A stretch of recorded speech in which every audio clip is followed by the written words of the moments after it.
Alt for mange kvinder bliver slået ihjel i Danmark. Nu reagerer regeringen med et kontroversielt værktøj, den omvendte fodlænke.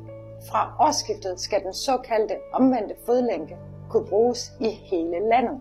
Det besluttede et bredt flertal i Folketinget, selvom forsøgsordningen endnu ikke er blevet evalueret. Justitsminister Peter Hummelgaard siger til TV2 og Ritzau: "Når der er så mange kvinder, der bliver slået ihjel, bliver vi nødt til at handle." Den omvendte fodlænke fungerer sådan her. En person, der har fået forbud mod at nærme sig en bestemt adresse, bærer en GPS-fodlænke.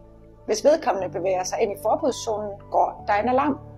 Ordningen startede som et forsøg med 15 fodlænker i 3 politikredse, men nu udvides den til hele Danmark med 15 nye fodlænker i 2026.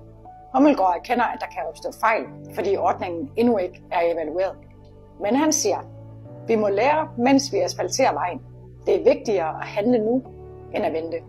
I alt afsættes der 25 millioner kroner i 2026 til initiativer, der skal bekæmpe vold, stalking og partnerdrab. Ligestillingsminister Magnus Heunicke siger: "Partnerdrab er den næst hyppigste drabsform i Danmark, og de sker sjældent uden advarsel. Tit har der været psykisk vold, stalking eller trusler inden. Der skal også oprettes et nyt familiecenter med samlet hjælp til voldsudsatte. Politi, psykologer, juridisk rådgivning og sagsbehandlere.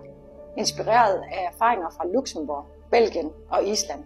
SF glæder sig over, at der desuden oprettes en partnerdrabskommission, der skal undersøge myndighedernes indsats for at samle viden og forebygge flere drab i fremtiden." Konklusionen er altså, at selv uden evaluering udvides den omvendte fodlænke til hele Danmark. For som justitsministeren siger: "Når så mange kvinder mister livet, kan vi ikke vente længere."